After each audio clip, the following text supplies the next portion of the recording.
دروس عرفان القرآن کے سلسلہ میں آج یہ پہلا پروگرام مکہ میرج ہال چکوال میں انعقاد پذیر ہے اور جس کا آغاز ابھی رب کائنات کے بابرکت کلام قرآن مجید فرقان حمید سے کیا جائے گا۔ آج کی اس عظیم درس عرفان القرآن کے قاری محترم قاری محمد عامر نقشبندی صاحب تشریف فرما ہے، اور اس کے بعد محترم محمد عثمان چشتی صاحب جو ہے آقا کی بارگاہ میں نذرانہ عقیدت کے پھول نچھاور کریں گے، اور آج کی اس بزم اور آج کے اس ایوان کے مرکز و محور اور جن کا خصوصی خطاب ہے آپ تشریف لا چکے ہیں علامہ جمیل احمد زاہد صاحب۔ میں آپ کو دل کی اتھاہ گہرائیوں سے خوش آمدید کہتا ہوں۔ بلا تاخیر تلاوت کلام پاک کے لیے تشریف لاتے ہیں قاری محمد عامر نقشبندی۔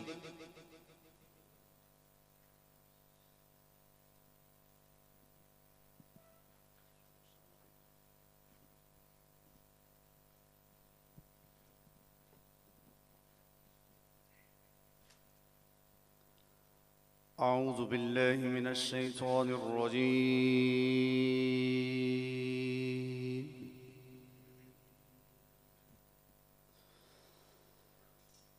بسم الله الرحمن الرحيم.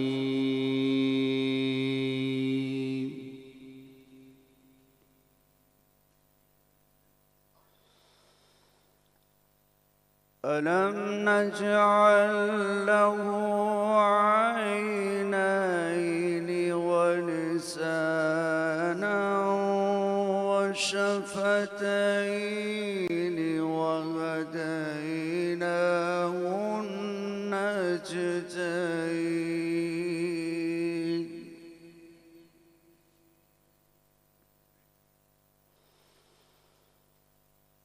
فلاقتحم العقبة وما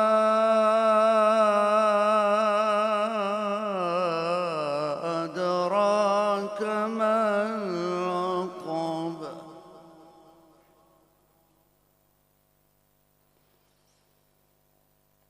وما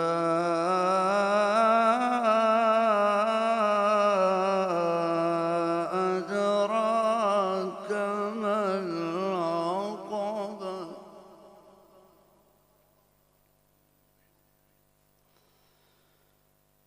فك رقبة أو إطعام في يوم ذي مسغبة.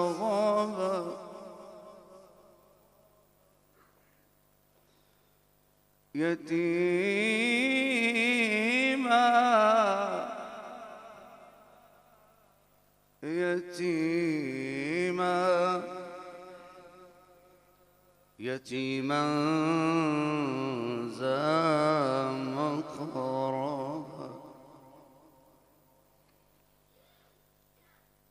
أو مسكينا ذا متربة.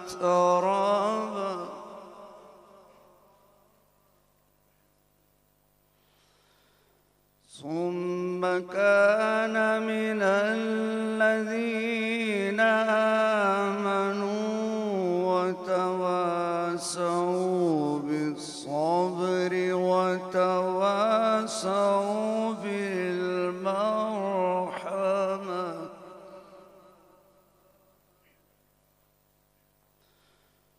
أولئك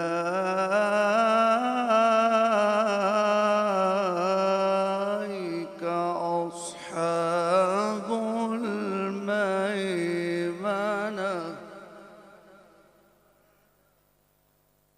والذين كفروا بآياتنا هم أصحاب المشأمة. عليهم نار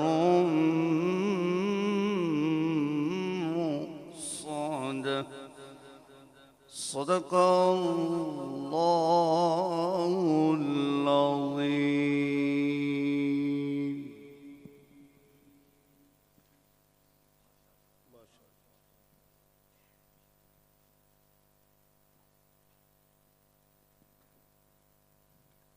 ماشاءاللہ زینت القراء قاری محمد عامر نقشبندی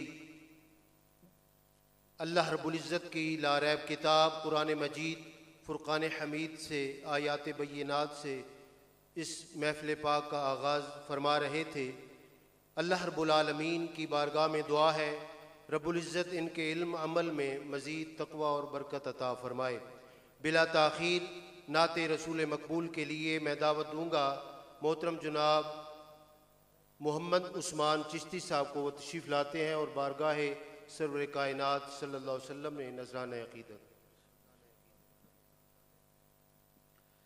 درود پاک پڑھیے. صلی اللہ علیہ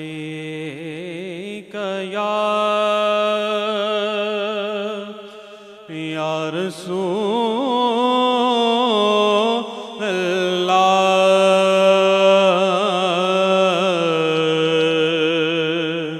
وسلم علیک یا حبیب اللہ.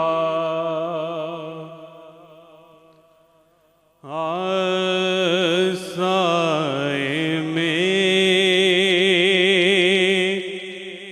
تمہارے ہیں قسمت یہ ہماری ہے. سائے میں تمہارے ہیں قسمت یہ ہماری ہے. سائے میں تمہارے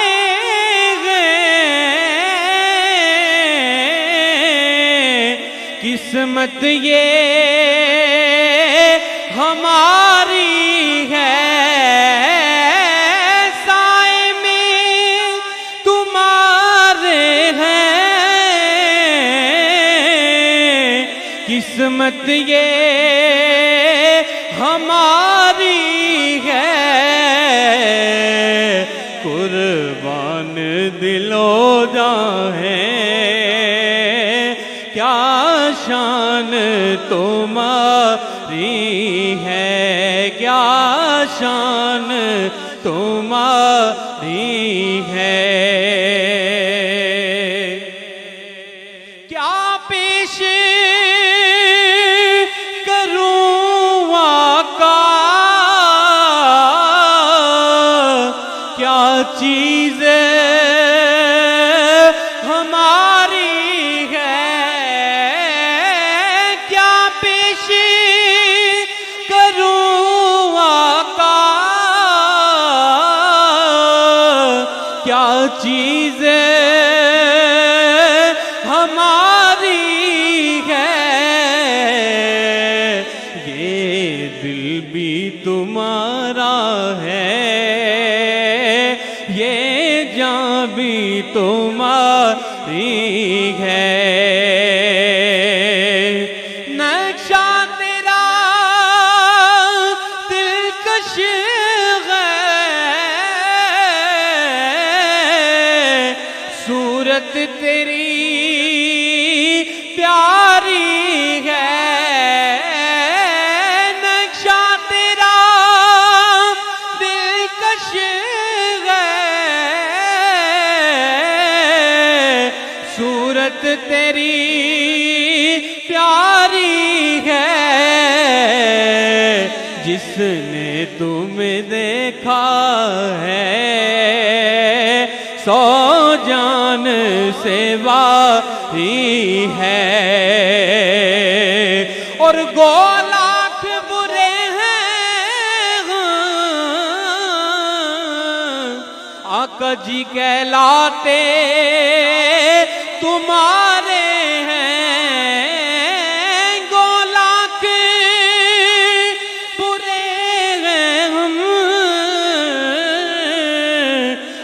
آقا جی کہلاتے تمہارے ہیں، ایک نظر کرم کرنا یہ عرض ہماری ہے، سائے میں تمہارے ہیں، کس مت یہ ہماری ہے۔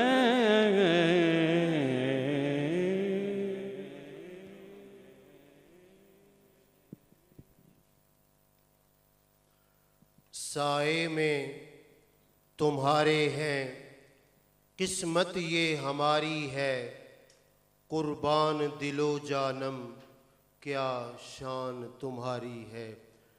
اللہ رب العالمین پروردگار عالم نے قرآن میں کیا زبردست اور پیارا انداز بیان فرمایا۔ کفار اور مشرکین حج کے موقع پر چبوتروں پر بیٹھ کر اپنے آباء و اجداد کا ذکر کرتے، اپنے آباء و اجداد کے قصے سناتے۔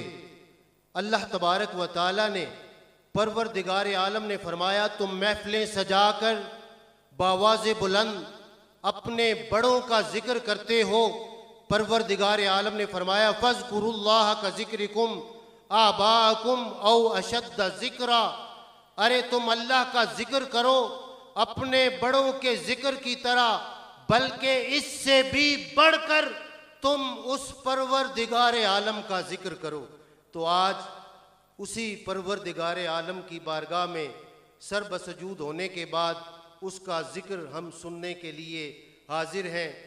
پروردگار عالم ہمارا یہاں مل کر قرآن سننا، قرآن سمجھنا اپنی بارگاہ میں قبول فرمائے۔ بلا تاخیر اب میں دعوت خطاب کی طرف جا رہا ہوں۔ اس سے قبل آپ سب احباب سے ملتمس ہوں کہ جو علماء کرام تشریف لا رہے ہیں، آپ احباب میں کچھ علماء کرام ایسے ہیں جن کو میں جانتا ہوں، جن کو نہیں جانتا۔ علماء کرام سے گزارش ہے اور آپ سے بھی گزارش ہے کہ علماء کرام کی نشستیں جو ہیں وہ ادھر سٹیج کے بالکل ساتھ ہیں۔ تمام علماء کرام یہاں تشریف لے آئیے گا۔ چمکتے ہوئے ستاروں میں تو، چمکتے ہوئے ستاروں میں تو، دمکتے ہوئے جمیل احمد زاہد صاحب تشریف فرما ہے۔ آپ سب احباب جانتے ہیں کہ یہ دروس قرآن ہمارا رمضان المبارک میں ہوتا ہے اور پوری دنیا میں دروس قرآن کا یہ سلسلہ جاری ہے، اور جو تسبیح چل رہی ہے اس کا ہم بھی ایک حصہ ہیں۔ پوری دنیا کے اندر اللہ تبارک و تعالیٰ کی بارگاہ میں ہم دعا کرتے ہیں کہ پوری دنیا کے اندر جہاں بھی ہمارے قائد، ہمارے مربی، ہمارے مرشد کے فرمان کے مطابق دروس عرفان القرآن ہو رہے ہیں، یقیناً قبلہ حضور کی دعائیں ہمارے ساتھ ہیں۔ اللہ رب العزت ہمیں ان دعاؤں کا ثمر عطا فرمائے، اور جہاں جہاں بھی دروس قرآن ہو رہے ہیں، جہاں بھی اللہ کی بارگاہ میں قبولیت کا ایک جملہ بھی پروردگار کی بارگاہ میں اگر قبول ہو چکا ہے، پورے پاکستان کے اندر 50 شہروں کے اندر یہ دروس عرفان القرآن، اور پوری دنیا میں آپ جس ممالک کا نام لیں، اگر وہاں میرے آقا تاجدار کائنات صلی اللہ علیہ وسلم کا فرمان ہے کہ میرے پیغام کو آگے پہنچاؤ، اور علامہ اقبال رحمۃ اللہ تعالی علیہ آپ نے جب صحابہ کرام کیپ ٹاؤن جنوبی افریقہ کے اس کنارے پر پہنچے تو انہوں نے کہا آگے تو سمندر ہے، اس سے آگے تو اور کوئی مخلوق یا کوئی اور بندہ نہیں رہتا، اگر انسان یا کوئی بستی ہوتی یا کوئی شہر ہوتا تو اے اللہ ہم تیرے محبوب کا پیغام وہاں بھی پہنچا دیتے۔ علامہ اقبال رحمۃ اللہ تعالی علیہ کیا خوبصورت نقشہ کھینچا ہے۔ آپ فرماتے ہیں دشت و دشت ہے دریا بھی نہ چھوڑے ہم نے، بحر ظلمات میں دوڑا دیے گھوڑے ہم نے۔ خطاب ذیشان کے لیے دعوت دوں گا علامہ جمیل احمد زاہد صاحب کو۔ آپ کا موضوع ہے مصطفی معاشرے کا قیام۔ مصطفی معاشرے کا قیام. ہم سنتے رہتے ہیں درس، لیکن ہمارے قائد کا ایسا فیض ہے اور ایسی پرورش اور ایسی تربیت میرے قائد نے فرمائی ہے، خدا کی قسم جو ایک بار میرے قائد کا درس سن لیتا ہے ساری زندگی اس کا اثر اس کے وجود میں باقی رہتا ہے، اگر محبت کے ساتھ سنے گا. بلکہ دنیا کے اندر بھی اور قبر اور حشر کے اندر بھی آپ کا فرمان ہے کہ جب تم قبر میں جاؤ گے نا، پھر تمہیں پتہ چلے گا کہ رفاقت کیا ہے اور طاہر القادری کا ساتھ کیا ہے. اللہ رب العزت ہمیں حشر کے میدان تک آپ کا ساتھ عطا فرمائے اور اسی پر ہمارا خاتمہ فرمائے. بلا تاخیر تشریف لاتے ہیں خطاب کے لیے مفکر اسلام علامہ جمیل احمد زاہد صاحب. نعرہ تکبیر، نعرہ رسالت، نعرہ رسالت، نعرہ غوثیہ، نعرہ غوثیہ. گنبد خضرا کا فیضان، گنبد خضرا کا فیضان. نحمدہ ونصلی ونسلم علی رسولہ الکریم. اما بعد فاعوذ باللہ من الشیطان الرجیم. بسم اللہ الرحمن الرحیم. قال اللہ تعالی فی القرآن الحکیم هو الذی ارسل رسولہ بالہدی ودین الحق لیظہرہ علی الدین کلہ ولو کرہ المشرکون. صدق اللہ مولانا العظیم. اللہم صلی علی سیدنا و مولانا محمد وعلی آلہ وصحبہ وبارک وسلم. الصلاۃ والسلام علیک یا رسول اللہ وعلی آلک و اصحابک یا سیدی یا رحمت للعالمین و خاتم النبیین و شفیع المذنبین و جد الحسن والحسین والحمد للہ رب العالمین. معزز و محتشم پروگرام میں تشریف فرما علماء کرام، قراء حضرات، حفاظ کرام، ائمہ کرام، انتہائی عزتوں کے لائق قائدین تحریک منہاج القرآن چکوال، بالخصوص محترم چودھری نذر حسین صاحب، ضلعی صدر تحریک منہاج القرآن ڈسٹرکٹ چکوال، محترم ملک نذر حسین صاحب، تحصیل صدر تحریک منہاج القرآن چکوال، جملہ قائدین، فورمز کے قائدین، Minhaj ul-Quran youth league, M S M, علماء کونسل اور پاکستان عوامی تحریک کے قائدین، بالخصوص منہاج القرآن ویمن لیگ کی قابل تکریم بہنیں، اور آج کی اس نشست میں تشریف فرما ہمارے مرکز سے برادر مکرم محمد رضا طاہر صاحب، ہیڈ آف ڈپارٹمنٹ فہم دین پروجیکٹ، اور جملہ حاضرین حاضرات، سامعین سامعات، سوشل میڈیا کے ذریعے اس پروگرام میں شامل جملہ ناظرین، آج توفیق الہی سے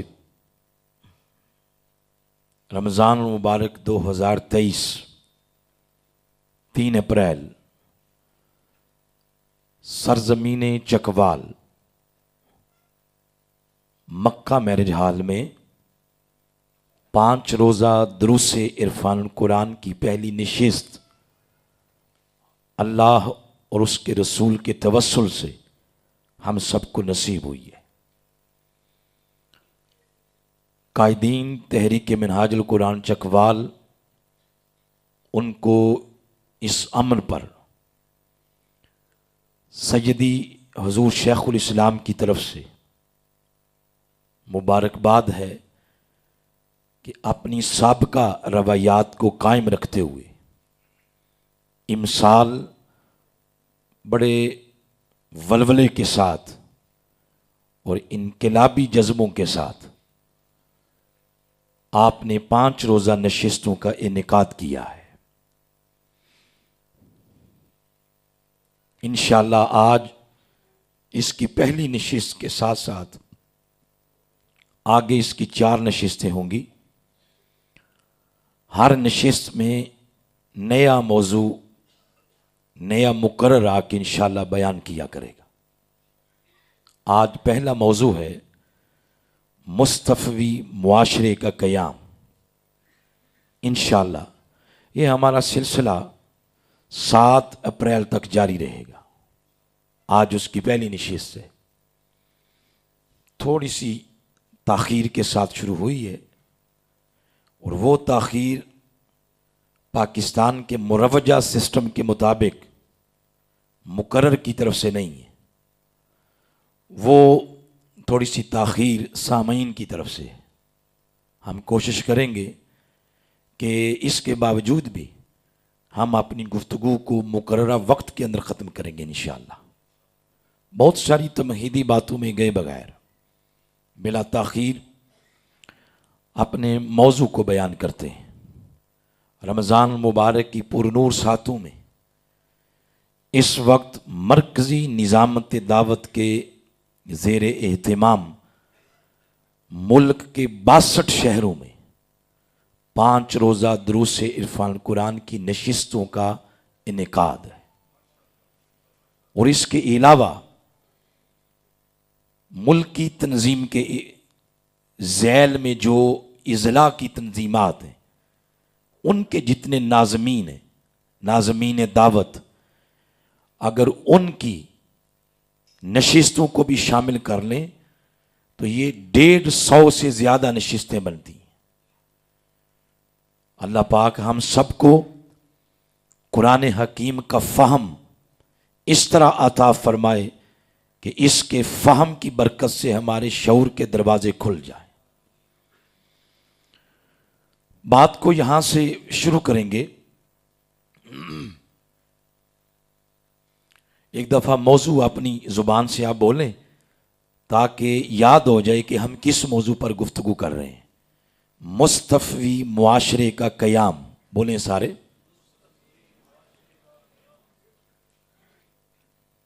سب سے پہلے یہ جاننا ضروری ہے کہ معاشرہ کسے کہتے ہیں۔ میں اس کی ڈیفینیشن کرنے لگا ہوں جو کتابوں کے اندر ہمیں ملتی ہے۔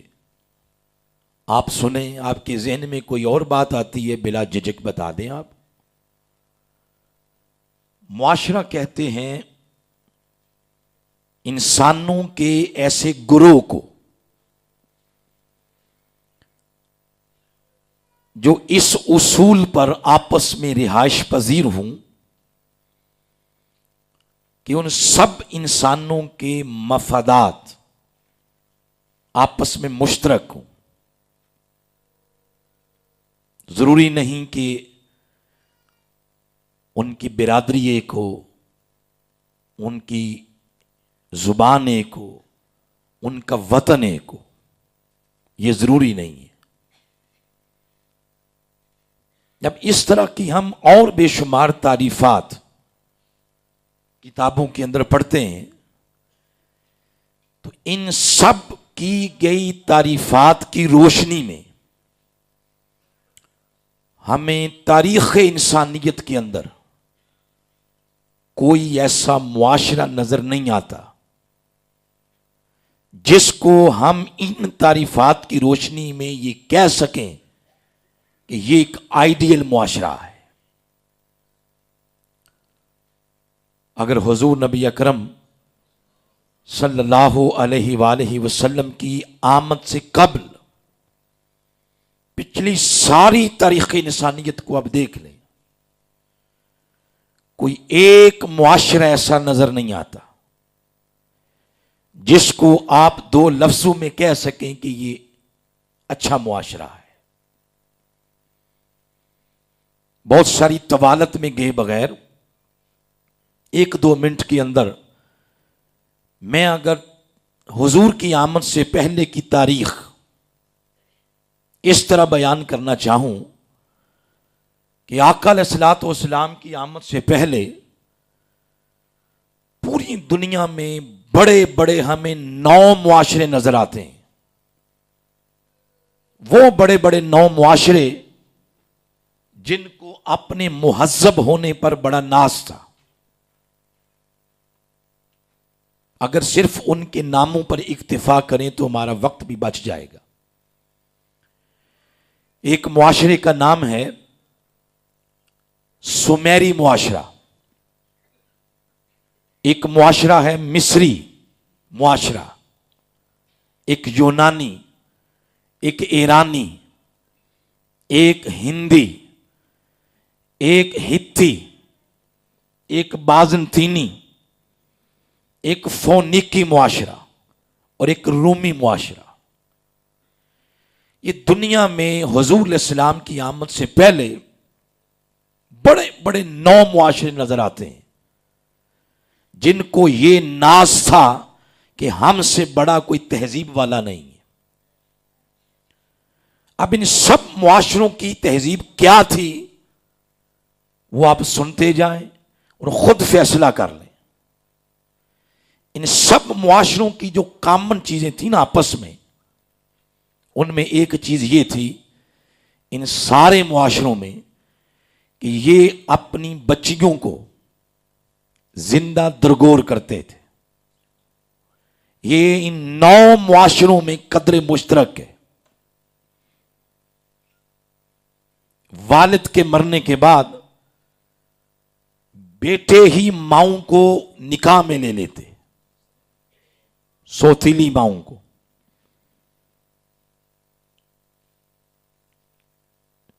شراب نوشی عروج پر عورتوں کا عریاں رقص، حتیٰ کہ عرب کی سرزمین پر ننگے ہو کے کعبے کا طواف کرتے تھے. معاشی زندگی سود کی لعنت میں جکڑی ہوئی نظر آتی ہے. چھوٹی چھوٹی باتوں کے لیے عورتوں اور بچوں کو اور بیویوں کو لوگ گروی رکھ دیتے تھے. اور اگر ہم بر اعظم افریقہ کو دیکھیں، ایشیا کو دیکھتے ہیں، یورپ کو دیکھتے ہیں، ان میں یہودی بستے تھے. ان کو اس بات پہ ناز تھا کہ ہم ہی دنیا میں مہذب ہیں. اور تہذیب یہ تھی کہ دولت کی ہوس اور انا کی گرد میں سر تا پا یہ ڈوبے ہوئے تھے. اور اگر ادھر نکل جائیں، یہ جو سپر طاقتیں ہیں جس کو ایران اور روم کہتے ہیں، ان کا بہترین مشغلہ تھا چھوٹے چھوٹے ملکوں کو غلامی کی زنجیروں میں جکڑنا. گویا اس ساری گفتگو سے ایک نتیجہ نکلا کہ حضور علیہ الصلوۃ والسلام کی آمد سے پہلے تہذیب، تمدن، اخلاق، ان چیزوں سے کلیتاً معاشرے نہ واقف تھے، نہ بلد تھے. حقوق انسانی کا تصور نہیں تھا. آمریت، شہنشاہیت اور ظلم کے شکنجوں میں انسانیت جکڑی ہوئی تھی. انسانی حقوق کا تصور حضور علیہ السلام کی آمد سے پہلے کسی معاشرے میں نظر نہیں آتا. بس اتنی 2-4 منٹ کے اندر سابقہ معاشروں کی بات میرے خیال میں کافی ہے. اب اس ساری گفتگو سے آج میں، آپ، ہم سب، قیامت تک آنے والی جنریشن وہ یہ سوچتی ہے کہ ان بیچاروں کی حالت دیکھ کر پھر ہم معاشرے کی کیا تعریف کریں کہ معاشرہ کسے کہتے ہیں. اگر معاشرے کے لیے ہم معیار بنائیں کہ معاشرہ اسے کہتے ہیں جن کی زبان ایک ہو، تو پھر ایک ہی زبان دنیا میں نظر آئے گی، باقی سب زبانوں کو کاٹ کے پھینکنے کا دل کرے گا۔ اگر کوئی معیار بنا لے، معاشرہ اس کو کہتے ہیں جس میں ایک ہی برادری کے لوگ ہوں، پھر ایک ہی برادری کو زندہ رہنے کا حق ہوگا، باقی سولی پہ نظر آئیں گے۔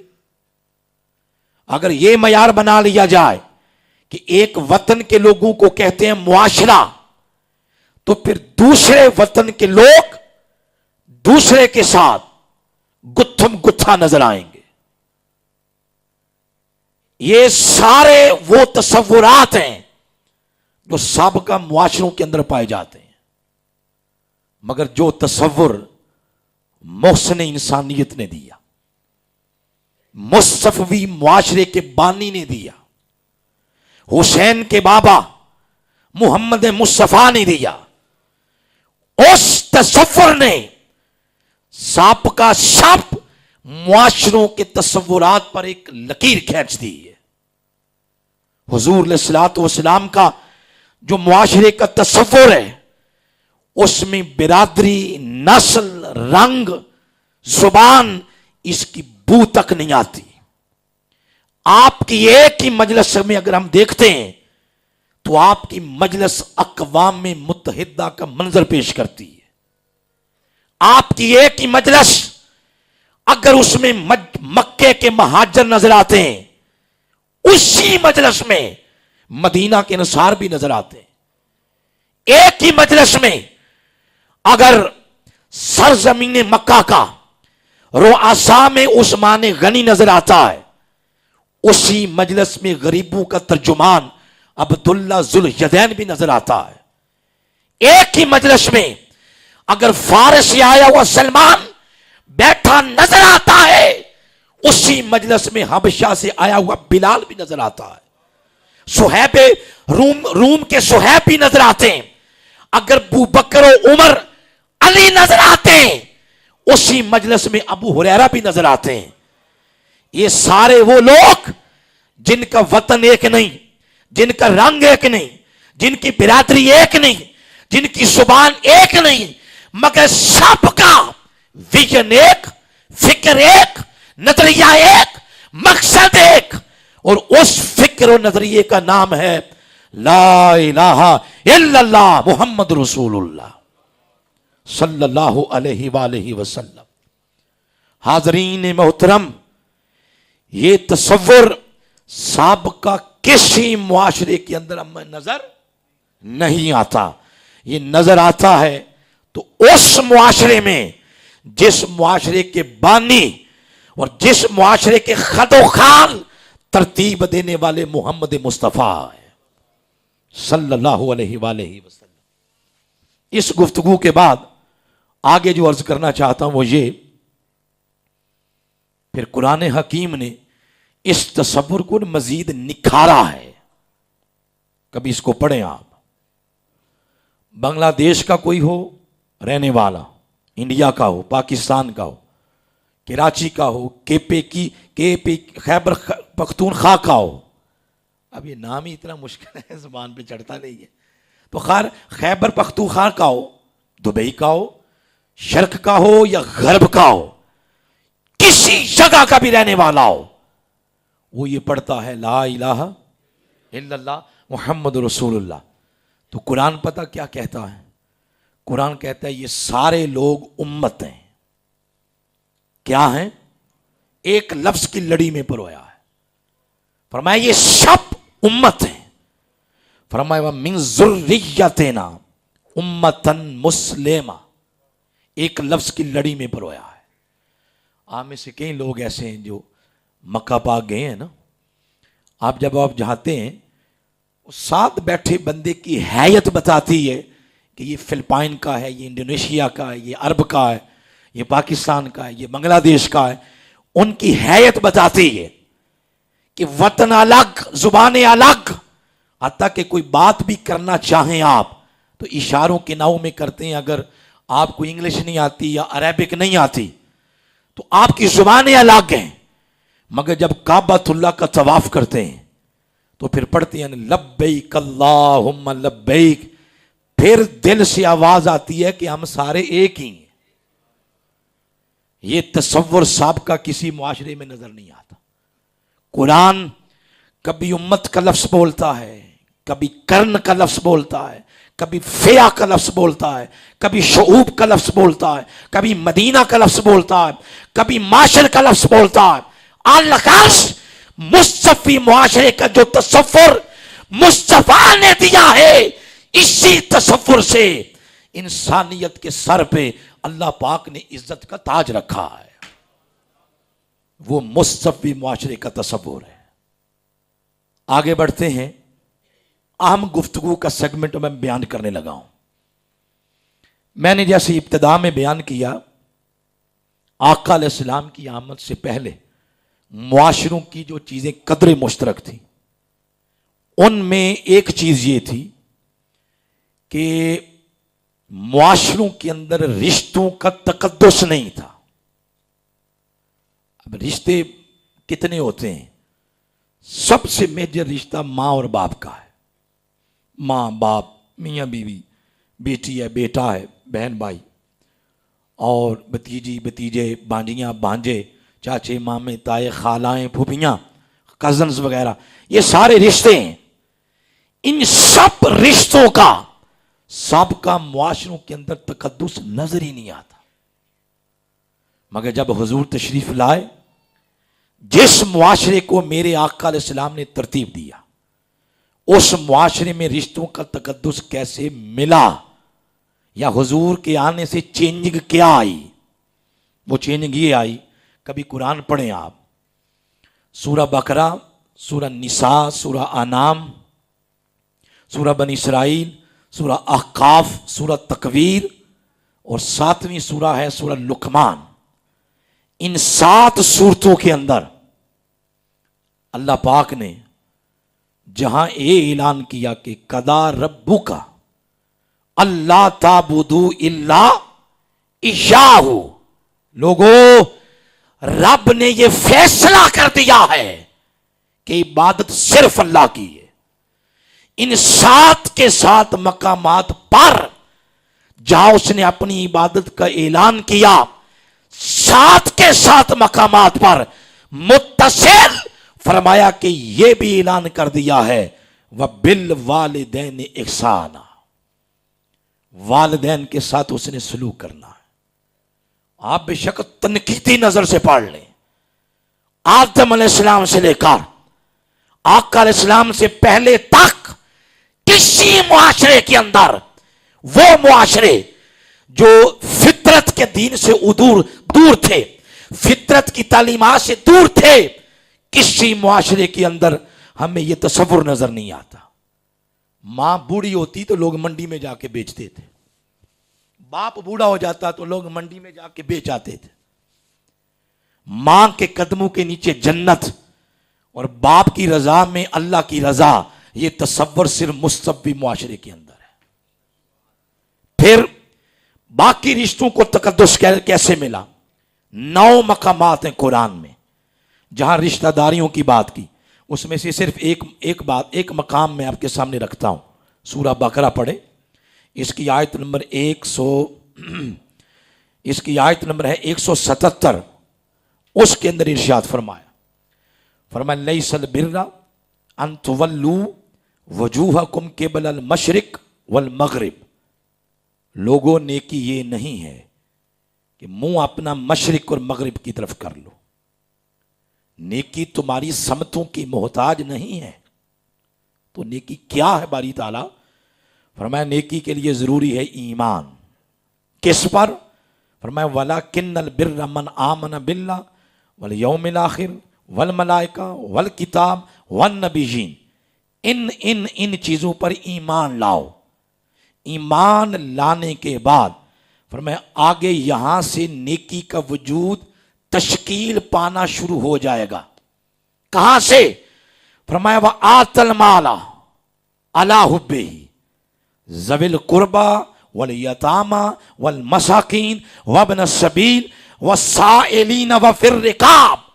ایمان لانے کے بعد اپنا مال، اپنی جان اور جو توانائیاں اللہ نے تمہیں دی ہے وہ ساری توانائیاں اللہ کی دکھی مخلوق کے دکھ دور کرنے کے لیے اگر صرف کر دی جائیں، یہاں سے نیکی بلڈ اپ ہونا شروع ہو جائے گی. اور جن طبقات کا نام لیا ہے نا، ان میں سب سے پہلا نام اللہ تعالیٰ نے رشتہ داروں کا لیا ہے.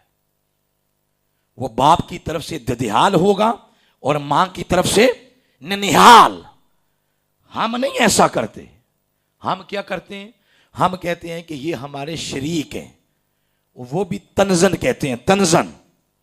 ادھر دیکھیں، جس معاشرے کو حضور بلڈ اپ کر رہے ہیں، تشکیل دے رہے ہیں، مصطفی معاشرہ، اور ان سارے 9 معاشروں کے جرمٹ کے اندر جو امید کی کرن کے طور پر مصطفی معاشرہ بنتا ہے، اس میں نیکی کا سب سے پہلا حقدار میرے آقا علیہ الصلوۃ والسلام نے قریبی رشتہ داروں کو قرار دیا ہے.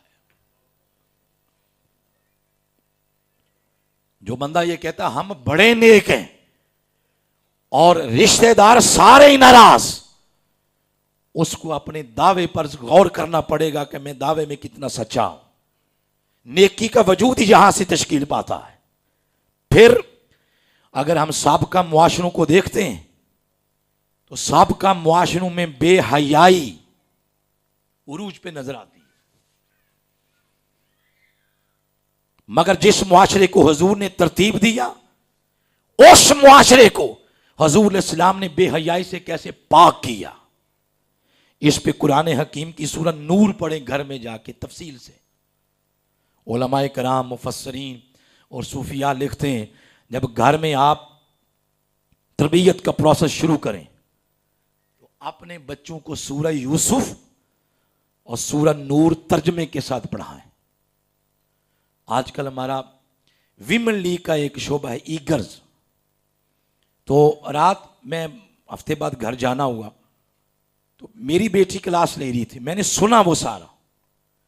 یقین جانے ایسا ترتیب دیا ہے انہوں نے سلیبس کہ بندہ اش کر اٹھتا ہے کہ آج طاہر القادری گھر گھر میں جا کے ہماری نوجوان نسل کو کس طرح سنوار رہے ہیں. تو وہ انہوں نے اسی طرح ترتیب دیا ہوا ہے. جب بچوں کی تربیت کا پروسیس شروع کریں تو سورہ نور اور سورہ یوسف ترجمے کے ساتھ پڑھائیں. ان دونوں صورتوں کا ریزلٹ ہے. سورہ یوسف کا ریزلٹ یہ ہے کہ قوم کی امانتوں میں خیانت نہیں کرنی. جس نے بچپن سے ہی کیمبرج کے علاوہ اور آکسفورڈ کے علاوہ پڑھے ہی کچھ نہ ہو اور قرآن کو انہوں نے ہاتھ ہی نہ لگایا ہو، انہیں کیا پتا ہوگا بڑے ہو کے کہ قوم کی امانتیں کیا ہیں. اور پھر اسی طرح جو سورہ نور ہے اس کا رزلٹ ہے لنگوٹے کی پاکیزگی، کردار کی بولیں پاکیزگی. خیر میں جو باتیں اشارہ کرنا تھا میں نے کر دیا ہے. ان میں سے صرف میں آپ کو ایک آیت سناتا ہوں. بے حیائی سے حضور علیہ السلام نے معاشروں کو کیسے پاک کرنے کی تلقین کی. فرمایا محبوب کل المومنین، مومن مردوں سے فرما دیں. مردوں کی بات ہو رہی ہے، عورتوں کی نہیں، پہلے مردوں کی.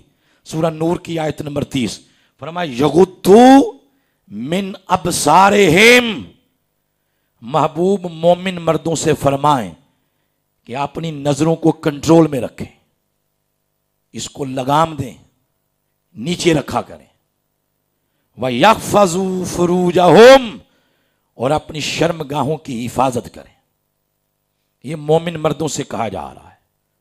ہمارے ہاں ایسا نہیں ہوتا.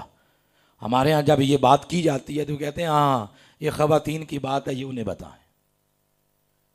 ذہن میں رکھیں سب سے بہترین تربیت کرنے والا رب خود ہے. اسے پتا ہے کون سی بات کس کو کرنی ہے. یہ بات جب اس نے قرآن میں کی، اس نے پہل خطاب عورتوں سے نہیں کیا. کس کو کیا خطاب؟ مردوں کو کیا ہے. اب یہ جو فرمایا کہ شرم گاہوں کی حفاظت کریں، اس کا مطلب کیا ہے؟ اس کا مطلب یہ ہے کیونکہ ہمارا مجمع کامن ہے، لہٰذا ایک تہذیب کے دائرے میں رہتے ہوئے بات سمجھاتا ہوں. اس کا مطلب یہ ہے عورت ہو یا مرد ہو، اس کے اندر سفلی جنسی جذبات تو ہوتے ہیں. وہ جو سفلی جنسی جذبات ہیں ان کی تسکین کے لیے ہماری شریعت نے ایک ہی اصول وضع کیا ہے. اس کا نام ہے نکاح. بولے کیا نام ہے؟ نکاح. نکاح کے علاوہ یہ تسکین جس راستے سے کوئی لینے کی کوشش کرے گا حرام ہے، حرام ہے، حرام ہے. چاہے وہ یوٹیوب کا سہارا لے، چاہے وہ فیس بک کا سہارا لے، چاہے وہ گندی گندی تحریرات پڑھ کے حظ لے، چاہے وہ گندی مجلسوں میں بیٹھے، چاہے وہ گندے گندے تصورات سے یہ حظ لینے کی کوشش کرے، اس کے بارے میں ایک ہی فتویٰ صادر کیا، حرام ہے. اس کی تسکین کے لیے ایک ہی راستہ ہے، اس کا نام ہے نکاح. ایک سے نہیں ہوتا تو دو کر لے. برادری ہی ناراض ہوگی نا، اللہ رسول تو ناراض نہیں نہ ہوگا. دو سے نہیں ہوتا تو تین کر لے. لیکن نکاح کے علاوہ کوئی راستہ اگر کسی نے اپنایا تو شریعت کی نظر میں، اللہ رسول کی نظر میں وہ بندہ مجرم ہوگا. یہ بات کر کے فرمایا میرے محبوب، مومن مرد ہوں یا عورتیں ہوں، انہیں بتا دیں ذالک ازکیٰ لہم، تم سب کے لیے بہترین پاکیزگی کا راستہ یہی راستہ ہے. اس طرح میرے آقا علیہ السلام نے پوری سوسائٹی اور پورے معاشرے کو بے حیائی سے پاک کر دیا. اور دوسری طرف حیا کی تعریف کی، فرمایا الحیاء شعبۃ من الایمان، حیا ایمان کا حصہ ہے. اس طرح پورے معاشرے کو میرے آقا علیہ السلام نے بے حیائی سے بھی پاک کر دیا. یہ مستفوی معاشرے کی جھلک دکھا رہا ہوں میں آپ کو. مستفوی معاشرے موٹر وے بنانے کا نام نہیں ہوتا، یا کوئی ایٹم بم بنا لے اور کہے یہ مستفوی معاشرہ بن گیا ہے، یا اچھی سڑکیں بنا لیں، پلازے بنا لیں، وہاں کے رہنے والے سارے انگلش بولنا شروع کر دیں. اس کو مستفوی معاشرہ نہیں کہتے. یہ ہے مستفوی معاشرے کی تصویر جو قرآن دکھا رہا ہے. پھر آگے فرمایا جیسے یہ پہلے معاشروں کی میں نے بات کی، ان کی کامن جو بات تھی وہ تھی شراب. پانی کی طرح لوگ پیتے، مگر جس معاشرے کو حضور علیہ السلام نے ترتیب دیا اس معاشرے کو یوں پاک کیا. تدریجاً شراب پر حضور علیہ السلام پابندی لگاتے گئے. اینڈ پر فرمایا یا ایھا الذین آمنوا انما الخمر والمیسر والانصاب والازلام.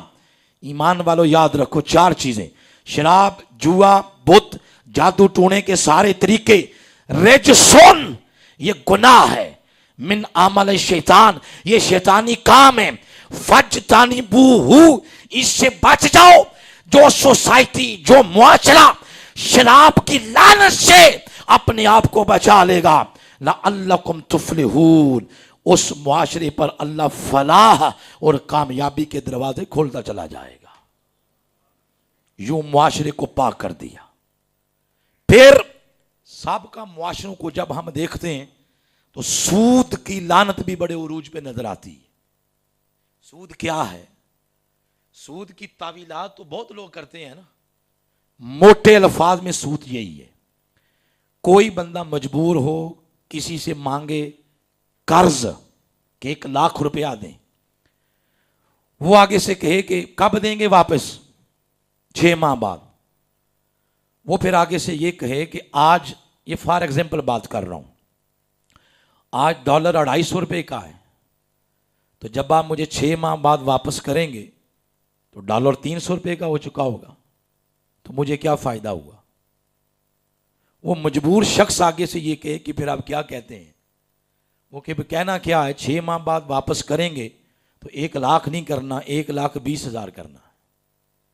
یہ جو 20,000 ایکسٹرا لیا جا رہا ہے یہی سود ہے. بولو نا کیا ہے؟ یہ سود ہے. سود کے بارے میں آپ کو صرف 2 آیتیں سناؤں گا. سورہ بقرہ کی آیت نمبر 276 ہے اور 275 ہے. اس کو کبھی آپ گھر جا کے پڑھ لیں.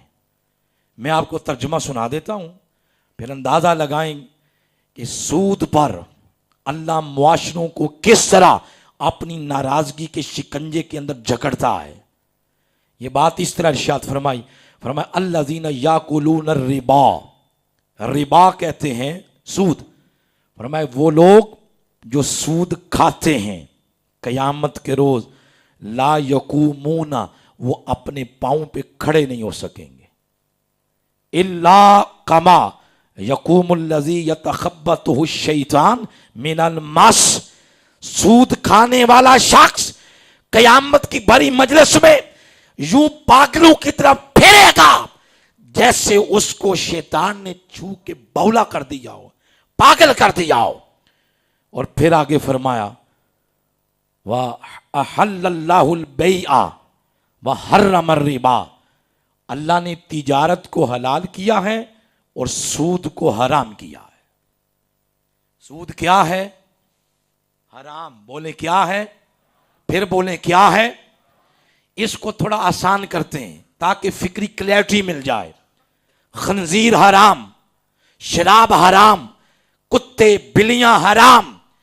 اسی طرح جو شخص اپنے کسی مسلمان بھائی کی مجبوری کا مذاق بناتا ہے، کھلواڑ کرتا ہے، اس کو اس ایکسٹرا منافع کے علاوہ قرض نہیں دیتا بلکہ سود کے ساتھ مشروط کرتا، وہ بدبخت نمازیں پڑھے، داڑیاں رکھے، چپے پہنے، جو مرضی کرے، وہ سود کی لعنت میں مبتلا ہو کے وہ ایسے ہی ہے جیسے خنزیر کا گوشت کھا رہا ہے۔ اور حضور علیہ الصلوۃ والسلام نے فرمایا، حضرت ابو ہریرہ سے مروی ہے، فرمایا آقا علیہ السلام نے جس شب مجھے معراج میں سیر کروائی گئی تو میں نے جنت بھی دیکھی، میں نے دوزخ بھی دیکھی۔ دوزخ میں نے ایک جماعت دیکھی جن کے پیٹ لٹک رہے تھے، تو ان کے پیٹوں میں سانپ نظر آ رہے ہیں، اور وہ سانپ ان کو ڈستے ہیں، ڈنگ مارتے ہیں، وہ چیخو پکار کرتے ہیں، وہ لوگ جن کی چیخوں سے جہنم دہل جاتی ہے۔ تو حضور علیہ السلام نے پوچھا جبریل یہ کون ہے بدبخت لوگ؟ تو جبریل آگے عرض کرتا حضور یہ سود خور ہیں، اور آگے فرمایا سود میں 70 گناہ ہیں، سب سے ہلکا گناہ یہ ہے سود خور ایسے ہی ہے جیسے اس نے اپنی ماں کے ساتھ منہ کالا کیا ہے، یوں سود کی مذمت کی ہے۔ اور دوسری طرف جس شے کو پروان چڑھایا وہ ہے قرض حسنہ۔ بولیں، وہ سود کی بجائے یہ ٹرم یاد بھی کریں، اس کو رواج بھی دیں۔ قرض حسنہ وہ کیا ہے؟ قرض حسنہ یہ ہے کہ اگر آپ دینے کی پوزیشن میں ہیں، آپ کا کوئی مسلمان بھائی مجبور ہے، اس کو دیں قرضہ، 6 ماہ بعد لیں یا سال بعد لیں، جتنا دیا ہے اتنا ہی واپس لیں، تو اس پر پھر ملے گا کیا؟ کوئی شخص کہے کہ مینوں کیڑا نفلاں دا ثواب، مجھے کیا ملے گا؟ تو یہ بات آپ مجھ سے نہ پوچھیں، یہ بات اپنے نبی سے پوچھیں جو مسوی معاشرہ بنانا چاہ رہے ہیں کہ آقا ہم تو وہ لوگ ہیں جو ہر شے کو دنیا کی نظر سے دیکھتے ہیں اور دنیا کے پلڑے میں تولتے ہیں۔ تو آقا علیہ السلام فرماتے ہیں سنو، فرمایا جو شخص ایک کسی کی مصیبت یہاں دور کرے گا، میرا رب قیامت کے روز اس کی 100 مصیبتیں دور کرے گا۔ لہذا سوسائٹی کو آقا علیہ السلام نے سود کی لعنت سے اس طرح پاک کر دیا، اس طرح پاک کر دیا کہ اس سوسائٹی کے اندر پھر کوئی کسی کی مجبوری کا ناجائز فائدہ نہیں اٹھاتا تھا۔ پھر سابقہ معاشروں کو جب ہم دیکھتے ہیں تو ان معاشروں میں ناپ میں کمی، تول میں کمی، ماپنے میں کمی عروج پہ نظر آتی ہے۔ حضور جب تشریف لائے، مسوی معاشرے کو بلڈ اپ کیا، تو آپ علیہ الصلوۃ والسلام نے پہلی بات یہ ارشاد فرمائی، فرمایا اللہ تطغوا فی المیزان۔ اللہ اپنے محبوب کے ذریعے لوگوں کو بتا رہا ہے، فرمایا تولنے میں، ماپنے میں، وزن کرنے میں کمی نہیں کرنی۔ وَأَقِيمُوا الْوَزْنَ بِالْقِسْطِ، پورے عدل و انصاف کے ساتھ ماپو بھی، تولو بھی، وزن بھی کرو۔ ایک طرف یہ فرمایا اور دوسری طرف فرمایا میرے صحابہ کچھ گناہ ایسے ہیں جو معاف نہیں ہوتے نمازوں سے اور روزوں سے. پوچھا ہم صحابہ کرام نے حضور وہ کس شے سے معاف ہوتے ہیں؟ فرمایا رزق حلال کی جو بندہ طلب کرتا ہے اس طلب کرنے میں جو مصیبتیں آتی ہیں ان کو جب بندہ برداشت کرتا ہے تو اللہ وہ گناہ معاف کرتا چلا جاتا ہے جو نمازوں سے معاف نہیں ہوتے.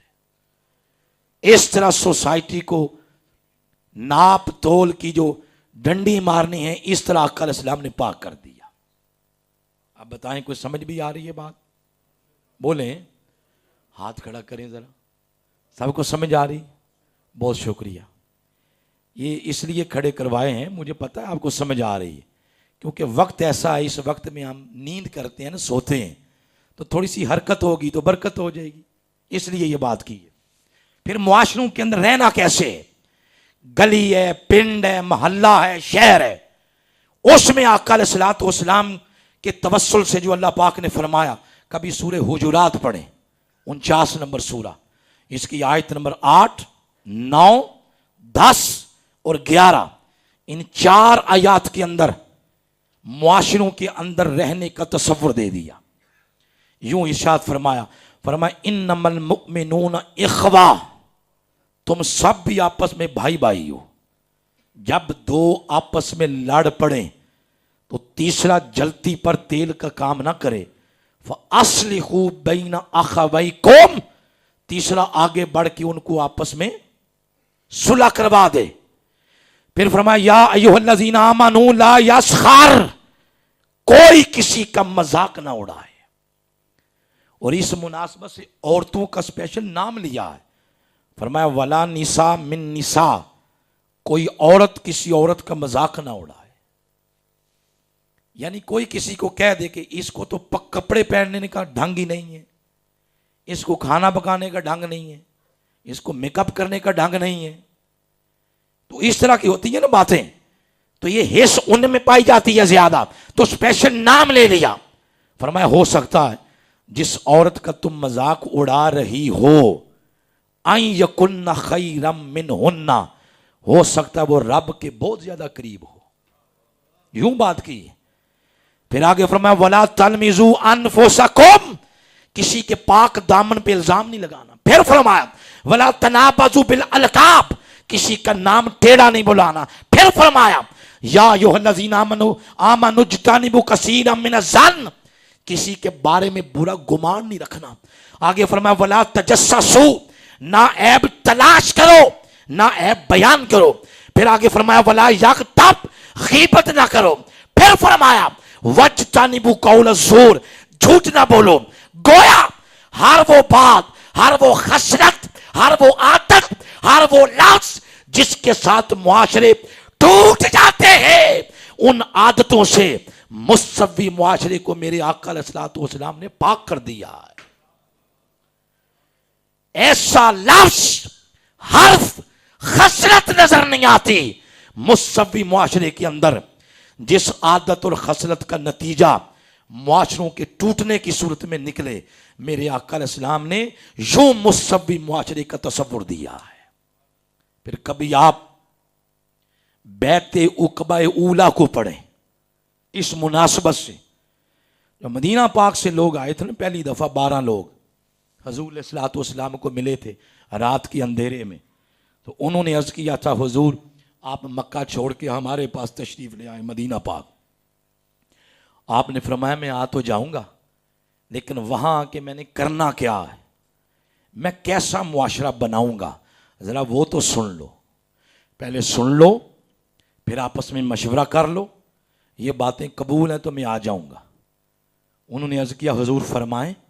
فرمایا میں ایسا معاشرہ چاہتا ہوں. 6 باتیں فرمائیں آپ نے, یہ گن لیں اپنے ہاتھوں پہ اور اپنے معاشرے کو بھی دیکھتے جائیں. ہم نعرے بڑے مارتے ہیں نا, غلامی رسول میں موت بھی قبول ہے. ہم ویسے بھی نعرہ باز قوم ہے, نعرہ باز, نعرے سن لیں ہم سے. ہر 6 ماہ بعد نت نیا نعرہ, اور کردار ہے کہ انٹرنیشنل لیول پر کوئی بندہ ہم پر اعتماد کرنے کو تیار نہیں ہے. ادھر کردار دیکھیں, نعرے دیکھیں. اور ادھر حضور دیکھیں کیا فرما رہے ہیں کہ میں کیسا معاشرہ چاہتا ہوں. فرمایا ولا یشرکنا باللہ شیئا، جو میں معاشرہ بناؤں گا اس میں شرک نہیں ہوگا. ولا یسرکنا، اس میں چوری کی اجازت نہیں ہوگی. ولا یزنین، اس میں بدکاری کی اجازت نہیں ہوگی. ولا یقتلن اولادہن، کوئی اپنی اولادوں کو قتل نہیں کرے گا، بچیوں کو زندہ درگور نہیں کرے گا. ولا یاتین بے بہتان، کوئی کسی کے دامن پر بہتان نہیں لگا سکے گا. اور چھٹی بات فرمایا جو میں کہہ رہا ہوں منو ان، اس کی پیروی کرو گے. جاؤ جا کے اپنے معاشرے میں جا کے ڈسکس کر لو. اگر یہ باتیں قبول ہیں پھر سوچیں گے کہ ہم نے مدینہ آنا ہے یا نہیں آنا. وہ لوگ چلے گئے. سال بعد جب آئے دوبارہ تو سال بعد 12 نہیں آئے، 60 سے زیادہ آئے. اس کا مطلب یہ تھا کہ یہ ساری چیزیں انہیں قبول تھیں. اب جب آقا علیہ السلام سے ملے تو آپ نے فرمایا کچھ اور باتیں بھی سن لو. کیا؟ 3 باتیں فرمائیں. فرمایا پہلی بات یہ ہے اپنے رویوں سے، سبحان اللہ، فرمایا اپنے رویوں سے، تمہاری زبانوں سے، تمہارے لفظوں سے میں کبھی بھی سختی نہ دیکھوں. ہمارے ہاں جو بندہ، عام بندے کی تو بات ہی کچھ اور ہے نا. بندے کی نوک پلک جو کرتا ہے نا وہ مذہب کرتا ہے. بندے کی کانٹ چھانٹ کیا کرتا ہے؟ مذہب. لیکن ہمارے ہاں جو سب سے بڑا مذہبی ہوگا اس کی کبھی ممبر پر بیٹھ کے زبان سن لیں آپ، گالی گلوچ کے علاوہ ہے ہی کچھ نہیں. ٹھٹھا مذاق، گالی گلوچ، کیچڑ اچھالنا، پگڑیاں اچھالنا، یہ ہمارا طریقہ. ادھر آقا کیا فرما رہے ہیں؟ فرمایا خبردار تمہاری زبانوں سے کبھی بھی میں سختی نہ دیکھوں. اور دوسری بات یہ فرمائی آپ نے، فرمایا صدقہ و خیرات کی کثرت کرو گے. اور آخری اور تیسری بات یہ فرمائی، فرمایا ہمیشہ وعدوں کی پابندی کرو گے. وعدہ کر کے کیا کرو گے؟ پورا کرو گے. انہوں نے، آپ نے فرمایا یہ تمہیں قبول ہے تو میں آ جاؤں گا. سب نے عرض کیا حضور ہمیں قبول ہے. فرمایا اگر تمہیں یہ قبول ہے تو ہمیں پھر مدینہ قبول ہے. اے میری ماؤں، بہنوں، بھائیوں، بزرگوں، یہ تعلیمات، یہ خوشبو، یہ ٹھنڈک، یہ باد بہاری کے ٹھنڈے جھونکے صرف اس شمن شان سے نظر آتے ہیں جس کا نام دنیا کی تاریخ میں مستوی معاشرہ ہے. یہ کسی اور معاشرے میں نظر نہیں آتی. اب میری گفتگو کا کلائمیکس آ گیا. مرکز، نچوڑ وہ یہ ہے کہ سابقہ کسی معاشرے میں ہمیں عدل و انصاف کی چیز نام تک نظر نہیں آتا. عدل و انصاف بولے ذرا سارے، کیا؟ عدل و انصاف. سابقہ معاشروں میں دیکھیں عدل و انصاف طاقتوروں کی لونڈی تھا اور ماڑے لوگ بیچارے در در پھرتے تھے. انہیں عدل و انصاف کا نام سے واقف نہیں تھے وہ لوگ. اللہ پاک نے اس مناسبت سے اپنے محبوب کے توسل سے کیا تعلیمات دی اور آقا علیہ السلام نے کیسا معاشرہ تشکیل دیا. پڑھنا چاہیں میں اس میں سے صرف ایک آیت سناؤں گا، باقی میں آپ کو نمبر بتا دیتا ہوں. سورہ المائدہ کی آیت نمبر 8، سورہ نساء کی 135، سورہ یونس کی 47، سورہ حدید کی 27، سورہ الشورى اس کی آیت نمبر 15، سورہ حجرات کی آیت نمبر 9 اور سورہ نساء کی آیت نمبر 3 اور سورہ الطلاق اس کی آیت نمبر 2. ان کو گھر جا کے آپ پڑھ لیں. میں آپ کو ایک آیت صرف سناتا ہوں. آپ دیکھیں عدل و انصاف کی ایک جھلک مستوی معاشرے میں کیسے دکھائی جا رہی ہے. سناؤں؟ بولیں، سنیں. فرمایا یا ایھا الذین آمنوا کونوا قوامین بالقسط، ایمان والو عدل و انصاف پر مضبوطی کے ساتھ قائم رہنے والے بن جاؤ. اور پھر آگے فرمایا اگر وہ عدل و انصاف قائم کرنا پڑ جائے تو کسی وقت تمہیں گواہی دینی پڑ جائے تو گواہی برادری کے لیے نہیں دینی. ہمارا پاکستان بھرا پڑا ہے برادریوں سے، راجے، چودھری، جٹ، بٹ، مغل، گوندل، چیمے، وڑائج، یہ ساری برادریاں ہیں. کسی برادری کا بندہ پھنس جائے نا کسی کیس میں تو جن کے سر پہ بھوت سوار ہوتا ہے نا برادری کا، وہ کہتے ہیں چاہے جھوٹ بولو جو مرضی کرو، بندہ چھڑا کے لانا ہے، عزت بے عزتی کا معاملہ ہے. ہم گواہیاں دیتے ہیں برادریوں کے لیے. ادھر فرمایا گواہی برادری کے لیے نہیں، شہداء للہ، گواہی کس کے لیے دینی ہے؟ اللہ کے لیے. پھر آگے فرمایا اگر گواہی دو گے ہو سکتا ہے وہ گواہی تمہارے خود خلاف جا رہی ہو. وَلَوْ عَلَىٰ أَنفُسِكُمْ أَوِ الْوَالِدَيْنِ وَالْأَقْرَبِينَ، ہو سکتا ہے تمہارے والدین کے خلاف، تمہارے قریبی رشتہ داروں کے خلاف جا رہی ہو. ان یکن غنیا اور فقیرا، مد مقابل تگڑا ہو مارا ہو، جب بھی گواہی دینی ہے برادری کے لیے نہیں دینی. گواہی کس کے لیے دینی ہے؟ اللہ کے لیے دینی ہے. یہ جھلک دکھائی ہے عدل و انصاف کی. یاد رکھیں معاشرے کبھی بھی عدل و انصاف کے بغیر قائم نہیں رہتے. جب پہلی ہجرت ہوئی حبشہ کی طرف تو آپ نے فرمایا مسلمانوں سے میرے صحابہ حبشہ چلے جاؤ. تو حضرت جعفر بن طیار نے پوچھا حضور، حضرت جعفر طیار نے پوچھا حضور آپ جدھر ہمیں بھیج رہے ہیں تو وہاں کوئی اسلام تھوڑا ہے، تو وہاں بھی تو عیسائی رہتے ہیں نا.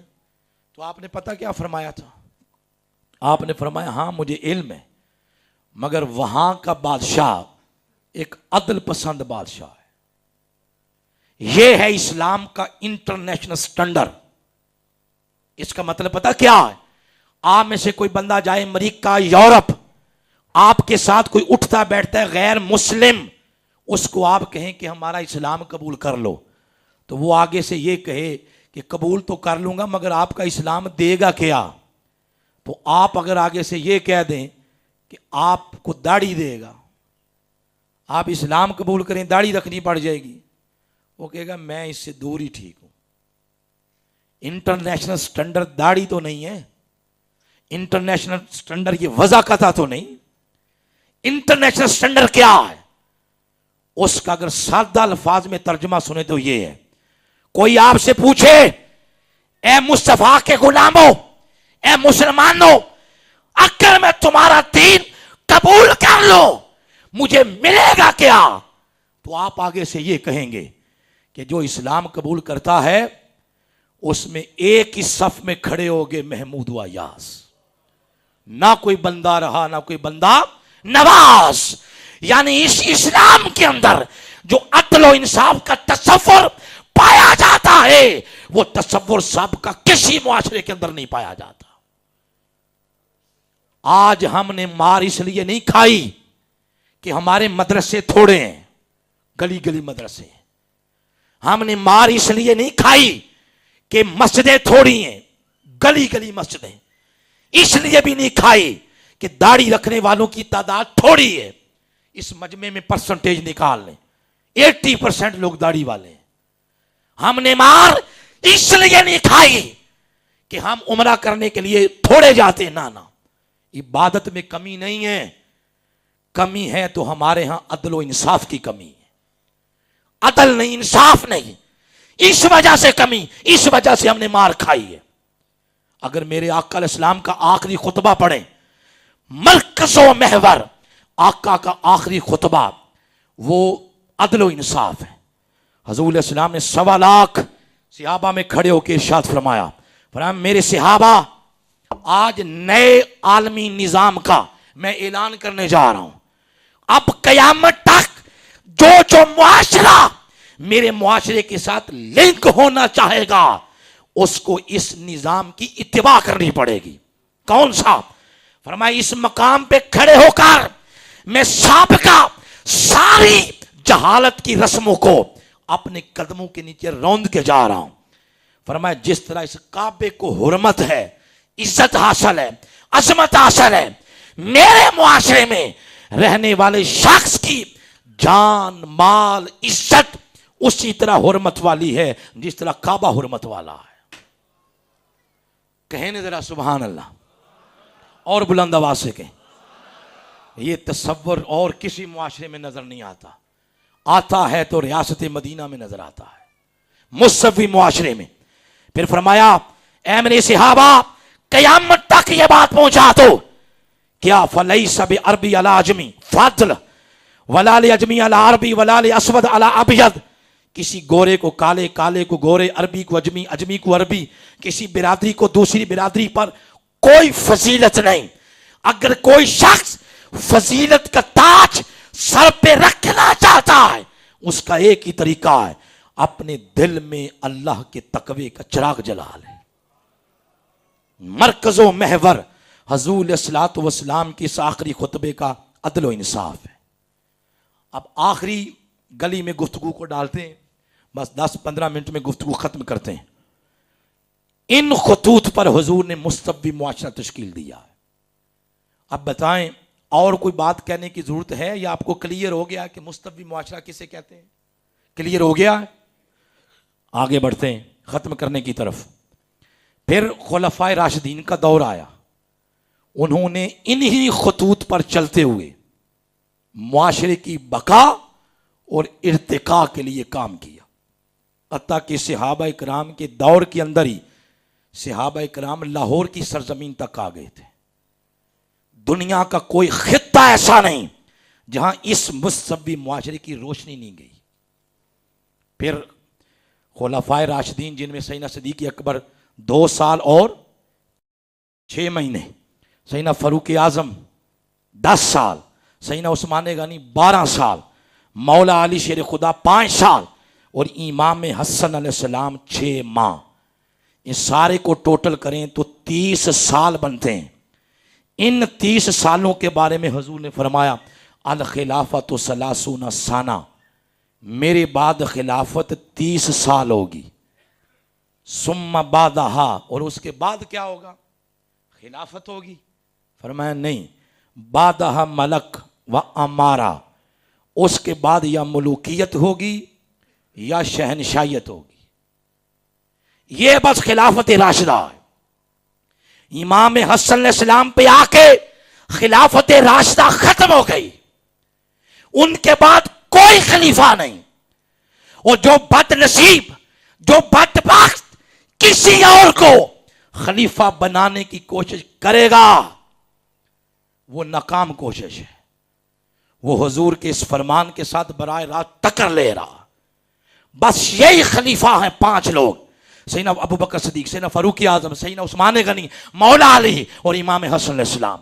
اس کے بعد خلافت نہیں ہے.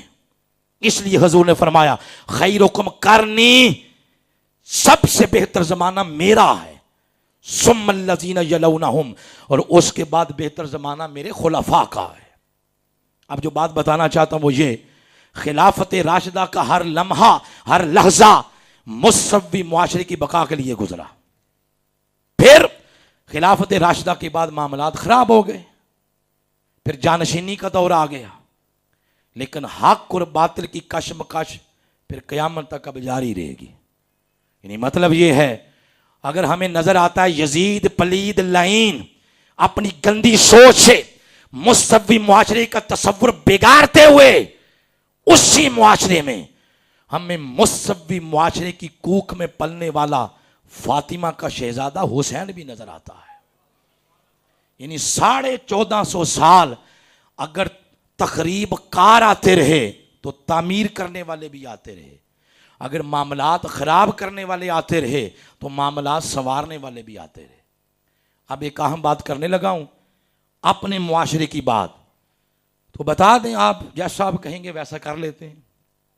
اپنے معاشرے کی جب ہم بات کریں تو بتائیں آپ کو خوش کرنے کے لیے ڈنڈی ماروں یا امانت دیانتداری کا کام لوں؟ بولو. اگر دیانتداری ہے تو پھر دیانتداری یہی ہے. اس معاشرے کو دیکھ کے نظر نہیں آتا کہ یہ مستوی معاشرہ ہے. اس کو دیکھ کے نظر یہی آتا ہے یہ حضور کی آمد سے پہلے والے معاشروں میں سے کوئی معاشرہ ہے. بات جھوٹ ہو دونوں طرف اجازت ہے آپ کو, پکڑ کے نیچے اتار دیں. معاشرے کے گندے, کرپٹ, زانی, ڈاکو لوگ سیاست کے نام پہ ہم پہ مسلط ہیں. عدل و انصاف کا نام پاکستانی عدالتوں سے ختم ہو چکا ہے. جھوٹ اور بددیانتی میں اتنے مشہور کہ سیلاب کی مد میں کچھ لوگوں نے مدد کا اعلان کیا تھا, 1 ٹکا بھی انہوں نے نہیں دیا. انہوں نے کہا تمہیں دیں جن کی 2-2 روپے کی سٹوریاں کرپشن کی دنیا میں بکتی ہیں. گویا دنیا کو ہمارے کردار پر اعتبار نہیں ہے. شراب نوشی اعلیٰ حکومتی ذمہ داران سے لے کر عوام تک صلاحیت کر چکی ہے, اور جو لوگ بیچتے ہیں پیتے ہیں یہ گندا نظام ان کی حفاظت کرتا ہے. اور یعنی اور فحاشی عروج پہ رات 2-2 بجے تک آپ کے بچے بچیاں جوان, کیا خیال ہے کہ موبائل پہ کوئی قاری باسط کی تلاوت سنتے ہیں؟ اور یعنی اور فحاشی بھی عروج پر ہے. رشوت, کوئی معاشرہ مجھے بتا دیں جس میں رشوت کے بغیر کام ہو جاتا ہے. بڑے تاجر تو توبہ توبہ, ان کی تو بات ہی نہ کریں. چھوٹے تاجر وہ بھی تولنے کے اندر ڈنڈی مارتے ہیں, کم تولتے ہیں, کم ماپتے ہیں. یہ وہ وجوہات ہیں جن وجوہات کی وجہ سے سابقہ معاشرے تباہ ہوئے. کیونکہ اب وقت کی دامن میں گنجائش نہیں میں ان کی منظر کشی کروں. آپ کبھی پڑھیں سورہ ہود, اس میں قوم نوح کا واقعہ پڑھیں, قوم ہود کا واقعہ پڑھیں, قوم صالح کا واقعہ پڑھیں, قوم لوط کا واقعہ پڑھیں, قوم شعیب کا واقعہ پڑھیں. یہ سارے قوموں کے واقعات, یہ ساری قومیں جب نبیوں کی بات کو نہ مانتے, کسی کو اللہ پاک نے سیلاب میں بہا دیا, کسی پر پتھروں کی بارش کی, کسی کو زلزلے کی زد میں لا کے تباہ کر دیا, کسی کے کانوں کے پردے خوفناک چنگاڑ کی آواز سے پھاڑ دیے. یہ سارے وہ تھے. ان میں سے ایک کی صرف بات کرتا ہوں. صالح علیہ السلام عرصہ دراز قوم کو بلاتے رہے, قوم نے مذاق اڑایا. بلکہ کیا کیا قوم نے, قوم کے اندر وَقَانَ فِي الْمَدِينَةِ تِسْعَةُ رَهْطٍ, 9 جماعتیں صالح علیہ السلام کے ساتھ متحد ہو گئیں. 9 جماعتیں, 9 لیڈر, 9 وٹیرے ایک بندے کے خلاف ہو گئے, اور یہ سارے مل کے قوم کو اس صالح علیہ السلام سے دور لے گئے. اللہ پاک نے بالآخر کیا کیا, سب کو تباہ و برباد کر دیا. جن خرابیوں کی وجہ سے, میں نے کوئی آدھے گھنٹے کی گفتگو چھوڑ دی ہے, جن خرابیوں کی وجہ سے پہلی قومیں تباہ ہوئیں, وہ ساری خرابیاں اس معاشرے میں پائی جاتی ہیں. علامہ اقبال نے اس امت کا رونا یوں رویا ہے, کہتے ہیں ہاتھ بے زور ہیں, الحاد سے دل خوگر ہیں, امتی باعث رسوائی پیغمبر ہیں.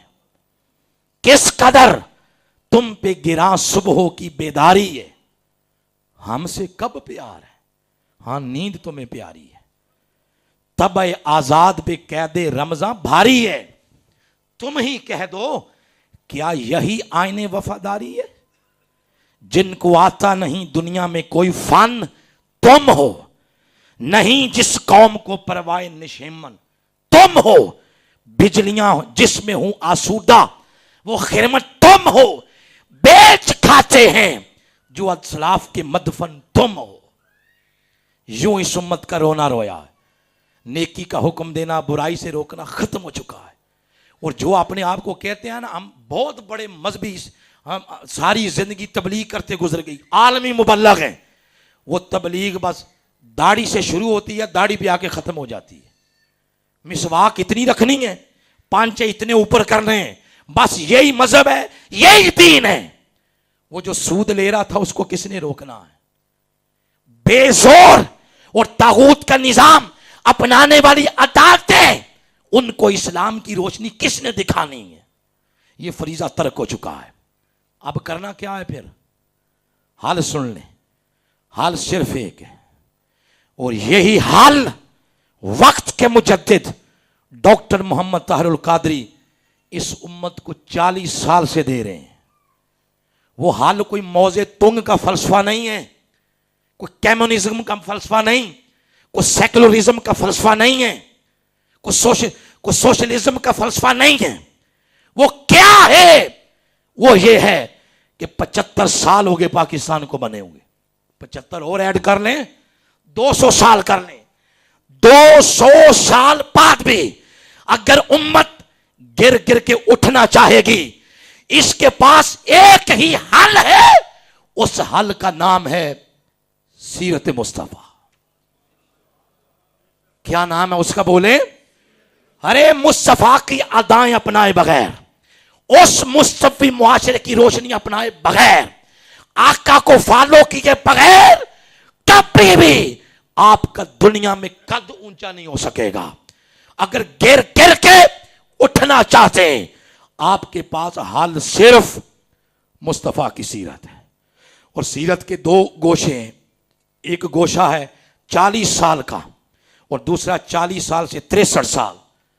اگر کوئی اپنے آپ کو مصطفی معاشرے کی فکر میں ڈالنا چاہتا ہے, اس فکر کی پہلی سیڑھی ہے کہ سب سے پہلے اپنے 5-6 فٹ پہ اسلام نافذ کرو, سچ بولو, اپنے آپ کو امانت داری کا پابند کرو, وعدے پورے کرو, چوری نہ کرو, اولادوں کے ساتھ محبت کرو, پیار کرو, انسانیت کے حقوق کے جو تصور قرآن نے دیا پورے کرو.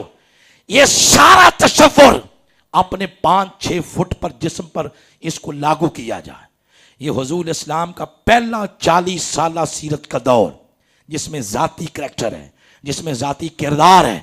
جب وہ پہلی وحی آئی تو گھر میں حضور تشریف لائے تو سیدہ خدیجہ الکبریٰ نے آپ کا ذاتی کریکٹر کیسے بیان کیا تھا پتہ ہے آپ کو؟ آپ نے فرمایا, اے میرے سرتاج, آپ غریبوں کی مدد کرتے ہیں, بیواؤں کی مدد کرتے ہیں, دکھیوں کے دکھ دور کرتے ہیں, آپ لوگوں کا بوجھ آپ تقسیم کرتے ہیں. آپ کا رب کبھی بھی آپ کو اکیلا نہیں چھوڑے گا. یہ ہے میرے آقا کا ذاتی کریکٹر. 40 سال کے بعد پھر آقا علیہ السلام نے اجتماعی سٹرگل کی. جن لوگوں کا صرف یہ فلسفہ ہے نا کہ ٹوپی پہنو, ریٹائرمنٹ کے بعد ایک تسبیح لے لو, جی بڑے نیک ہیں ہم, اللہ اللہ کرو, 5 نمازاں پڑھو, تو بس یہی مذہب ہے. تو وہ معاشرے کی اجتماعی سٹرگل بدلنے کی وہ کس نے کرنی ہے؟ وہی اسی مصطفیٰ کی سنت ہے جس کی سنت سر ڈھانپنا ہے, اور وہ انفرادی نہیں اجتماعی ہے. اگر آقا کے دائیں سائڈ ابو بکر و عمر و علی عثمان نظر آتے ہیں تو بائیں سائڈ پہ بلال اور سلمان بھی نظر آتے ہیں. اجتماعی سٹرگل ہے. تحریک منہاج القرآن اس پورے معاشرے کو انفرادی طور پہ بھی مصطفی معاشرے کی خوشبو سے معطر کرنا چاہتی ہے, اور اجتماعی طور پر بھی ایک ایسی سٹرگل کرنا چاہتی ہے جس کے نتیجے میں سارے طاغوت کے پرچم نیچے آ جائیں گے اور مصطفیٰ کے دین کا پرچم سب سے اونچا ہو جائے گا.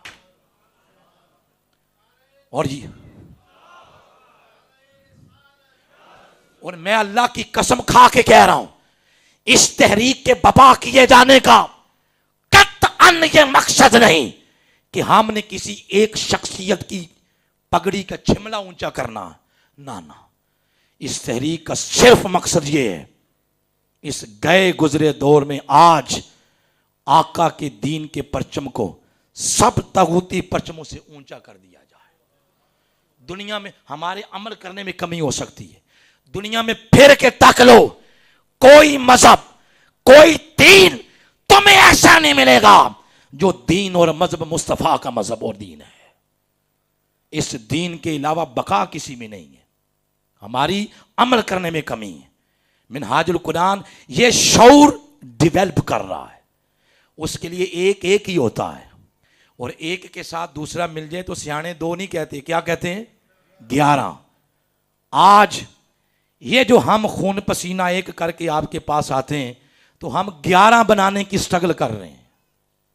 باجیاں بیٹھی ہیں, جوان بیٹھے ہیں, بزرگ بیٹھے ہیں, میرے معزز علماء بیٹھے ہیں.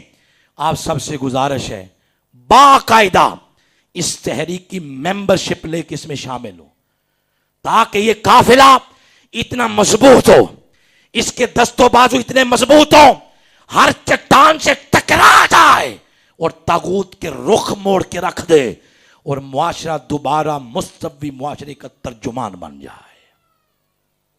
اس کے لیے بہت سارے ٹولز ہیں. یہ پیغام جو میں نے آپ کو دیا ہے اس شکل میں بھی پیغام لوگوں کے گھروں میں جا رہا ہے. آپ ظاہر پیغام لے کے جائیں گے نا, لیکن آج کل کیونکہ سوشل میڈیا کا دور ہے, ٹیکنالوجی کا, ضروری نہیں کہ پورا سال آپ اس طرح کٹھے ہوں. یہ تو رمضان کی برکت آپ کٹھے ہو گئے ہیں. آج لوگوں کے پاس زمانہ ٹائم نہیں ہے, تو کیا ہوا, ٹیکنالوجی نے ساری چیزیں ایک سکرین پہ جمع کر دی ہیں, چاہے وہ ٹی وی کی شکل میں ہو یا موبائل کی شکل میں. ہم نے بھی ٹیکنالوجی کو اپناتے ہوئے الہ کلمت اللہ کا پیغام گھر گھر میں پہنچانے کی ایک مہم لانچ کی ہے. اس کا نام ہے فہم دین پروجیکٹ. وہ ایک ایپ ہے, پلے اسٹور پہ جائیں آپ, وہاں سے اس کو ڈاؤن لوڈ کریں. آپ لکھیں فہم دین, بولیں ذرا, پھر بولیں. جب یہ لکھیں گے سبز رنگ کی ایک ایپ شو ہوگی جس کے اوپر اردو کے 2 لفظ ہوں گے, فہم دین. اس کو ڈاؤن لوڈ کر لیں, خود سنیں, اگر پسند آ جائے وہی اپنے رشتہ داروں کو بھیجیں. یہ آج کے دور میں گھر گھر دین کا پیغام پہنچانے کی سٹرگل ہے. اور اس پوری سٹرگل کے جو انچارج ہیں وہ بھی چکوال ضلع کے حصے آئی ہے. وہ بھی خوش قسمتی ہے اس چکوال سٹی کی, وہ بھی ذمہ داری آپ کی حصے آئی ہے. ہمارے عزیز ہیں, ہمارے بھائی ہیں, بیٹھے ہیں محترم محمد طاہر رضا صاحب. آپ آ جائیں نا ایک دفعہ ادھر, سارے دیکھ لیں آپ کو. پوری دنیا میں, پاکستان میں نہیں, پوری دنیا میں فہم دین پروجیکٹ کی نگرانی ہمارے اس بھائی کے پاس ہے. آپ مزید, کیونکہ وقت خاصا ہو گیا ہے, مزید ان کے ساتھ رابطہ کر کے اس میں آپ آگاہی لے سکتے ہیں. گفتگو ختم ہو گئی آج, کیونکہ تاخیر سے بات شروع ہوئی ہے تو تاخیر سے ختم ہو گئی. کل ایسا نہیں ہوگا, کل انشاءاللہ 6:30 دعا ہوگی. آپ سب سے گزارش ہے, آپ سب سے کل ان کو بھی لے کے آنا ہے جو آج نہیں آئے. کوئی وعدہ کرتے ہیں؟ تھکاوٹ دور ہو جائے گی اگر ہاتھ اٹھا لیں. اگر آپ, بہت شکریہ. آپ گھر سے نماز پڑھتے پڑھتے فوراً چل پڑیں تاکہ 5:15 پروگرام شروع ہو, 5:25 پہ گفتگو شروع ہو جائے اور 6:30 پہ جا کے ختم ہو جائے. مختلف کتابیں حضور شیخ الاسلام کی بار اسٹال پر پڑھی ہیں, ترجمہ عرفان القرآن پڑھا ہے. تو جی اعتکاف, حج, عمرہ, زکوٰۃ, صدقات, بچوں کی پرورش کے مختلف موضوعات پر 200 سے زائد کتب بار اسٹال پر موجود ہیں, آپ وہ لے سکتے ہیں. اور یہ جو قرآن پاک ہے نا, 12 قرآن پاک, ان کی قرآن اندازی آج نہیں ہوگی کیونکہ آج ہم لیٹ ہو گئے ہیں. ان کی قرآن اندازی انشاءاللہ کل ہوگی. کل سے ہر مجلس کے اندر 12 دروس عرفان, 12 قرآن پاک کے نسخے انشاءاللہ تقسیم کیے جائیں گے انشاءاللہ. جی ہاں, اس سائز کی آپ کو پرچی دی جائے گی, وہ اپنے پاس رکھ لینا. جی جلدی کر لیں, میں دعا کریں.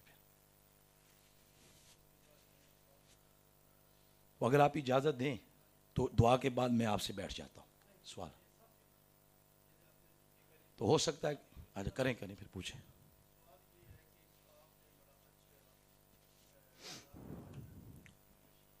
جی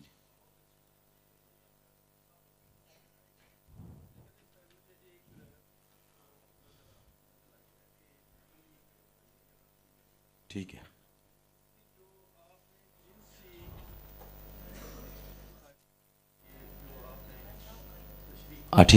ٹھیک ہے.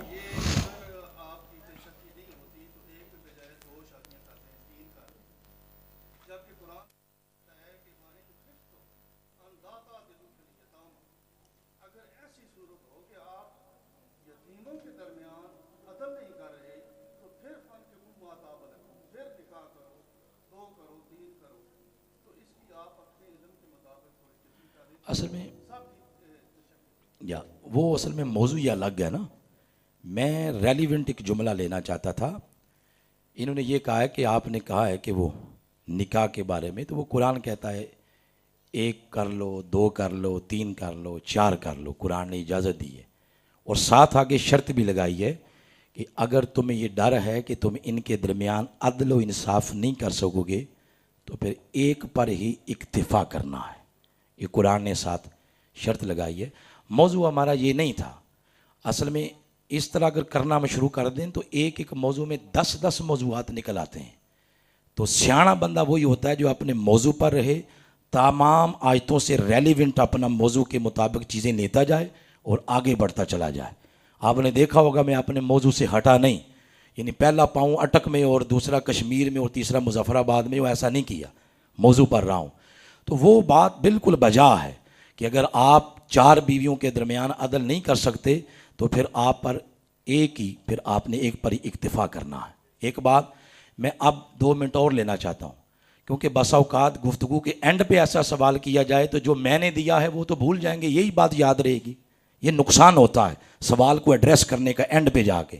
اب میں پھر اس بات پہ آ رہا ہوں, یاد رکھیں کہ جو مستوی معاشرے کا تصور میرے آقا نے دیا ہے وہ سابقہ کسی زمانے میں نظر نہیں آتا. آج اگر اس معاشرے کو دوبارہ ہم اس معاشرے کے خطوط پر استوار کرنا چاہتے ہیں, زندگی کا ہر شعبہ, زندگی کا ہر گوشہ اس معاشرے کی اتباع میں لانا پڑے گا جس معاشرے کو میرے آقا علیہ الصلوۃ والسلام نے بلڈ اپ کیا ہے. اس کے سوا کوئی اشارہ نہیں, اس کے سوا کوئی حل نہیں. اور یہ حال صرف حضور علیہ السلام کی سیرت کے اندر نظر آتا ہے, اور اس سیرت کے 2 ہی گوشے ہیں, ایک 40 سالہ جس میں ذاتی کردار ہے, اور ایک 40 سے 63 سال تک جو 23 سال پر مشتمل ہے, اس میں ایک اجتماعی اسٹرگل ہے. جب تک ایک معاشرے کا تہائی حصہ ظالم نظام کے خلاف اٹھ کے اس ظالم نظام کو دھکا نہیں دے دیتا اجتماعی اسٹرگل کے نتیجے میں, تب تک مستوی معاشرہ قائم نہیں ہو سکتا. بات پھر وہاں لا کے ختم کریں گے تاکہ آپ سوچ یہ لے کے جائیں, نہ کہ سوچ وہ لے کے جائیں جو گڑمڑ کرنے کی کوشش کی جا رہی ہے. آمین. اللہم صلی علی سیدنا مولانا محمد وعلی آلہ وصحبہ وبارک وسلم. ربنا آتنا فی الدنیا حسنہ وفی الآخرۃ حسنہ وقنا عذاب النار. نفوض امورنا الی اللہ ان اللہ بصیر بالعباد. باری تعالیٰ ہماری کاوش کو اپنی بارگاہ میں قبول فرما. اے میرے مولا, جو ہم نے تیرے کلام کی نوکری کی ہے اس خدمت کو قبول فرما. اس میں کوئی کمی رہ گئی تو وہ ہماری طرف سے ہے, اس پر ہمیں معافی عطا فرما. جتنے مرد و زن, خواتین, بچے, بزرگ, جوان آئے, قدم قدم پہ ایمان کی بہاریں عطا فرما سب کو. رمضان مبارک کے فیوز و برکات سے سب کی زندگیوں کو روشن فرما. ہمارے معاشرے کو باری تعالیٰ دوبارہ مستوی معاشرہ بنا, اس کے لیے ہم سب کو شعور کی نعمت عطا فرما. پاکستان کی خیر فرما. جو لوگ دنیا سے چلے گئے ان کی بخشش فرما. جو لوگ پریشانیوں میں مبتلا ان کی پریشانیاں دور فرما. مائیں, بہنیں, بچے, بزرگ جتنی دعائیں لے کر تشریف لائے ہیں دلوں میں, سب دعاؤں کو قبول فرما. باری تعالیٰ جو معاشی تعطل کا شکار ہیں ان کے تھوڑے میں برکت عطا فرما. باری تعالیٰ پریشان حال لوگوں کی پریشانیاں دور فرما. وصلی اللہ تعالیٰ علی خیر خلقہ و نور عرشہ سیدنا و مولانا محمد وعلی آلہ وصحبہ بارک وسلم اجمعین.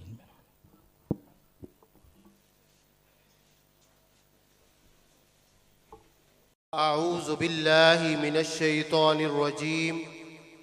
بسم اللہ الرحمن الرحیم. قال اللہ تبارک و تعالی فی القرآن المجید والفرقان العظیم.